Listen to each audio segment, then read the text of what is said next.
पूर्वीचे गीतकार सांगत होते, झूठ मत बोलो क्योंकि एक दिन हमें वहां जाना है जहां ना हाथी जा सकता है, ना घोड़ा जा सकता है, ना तुम्हारा विमान जा सकता है, वहां पैदल ही जाना है. तिथं आम्हाला पायीच जायचं आहे. खाली हाथ आए थे, खाली हाथ अगर जाना है तो बीच में जो जेब है उसको भरने में क्यों इतनी हिसाबीती करना, क्यों इतनी झूठबाजी, क्यों इतनी ड्रामेबाजी करणे.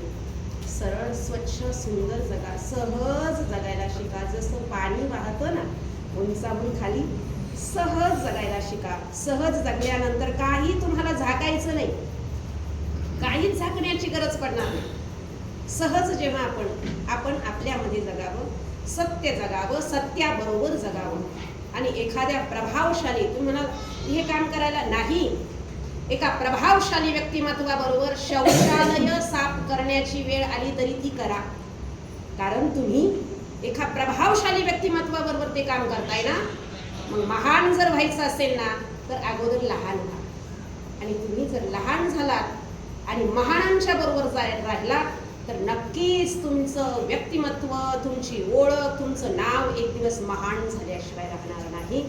जय जयकारच जर करायचं असेल, स्टेटसच जर ठेवायचं असेल, लोक ठेवतात कार्यकर्त्यांचे स्टेटस ठेवतात, कुणी आमदाराचं ठेवतं, कुणी खासदाराचं ठेवतं. अरे मोबाईलमध्ये स्टेटसच जर ठेवायचं असेल ना तर आपल्यासाठी हाडाची काढ करणाऱ्या बापाचं स्टेटस ठेवा.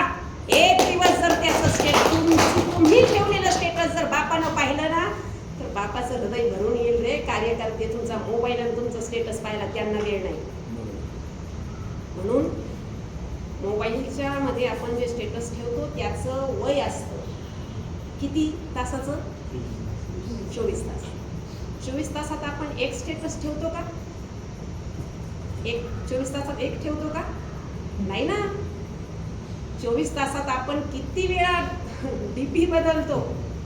स्टेटसही 24 तासात आपण किती ठेवतो? ऐका, आप मोबाईल में स्टेटसचा अर्थ होतो स्थिती.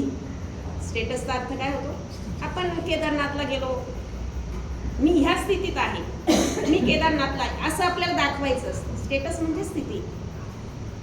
तुम्ही मोबाईलमध्ये काय स्टेटस ठेवता याला अजिबात महत्त्व नाही. तुम्ही वास्तव जीवनामध्ये कुठल्या स्टेटसमध्ये जगता आहात याला नितांत महत्त्व आहे. म्हणून वास्तव जीवनामध्ये आपण खूप छान स्थितीमध्ये जगावं. आत्तापर्यंत मुलाबाळांसाठी केलं बाबा. कुठून सुरुवात करायची आणि कुठं जाऊन थांबायचं हे सूत्र आपल्याला कळालं की जीवन सुंदर होईल. सर्व मित्रमैत्रिणींना सर्वांना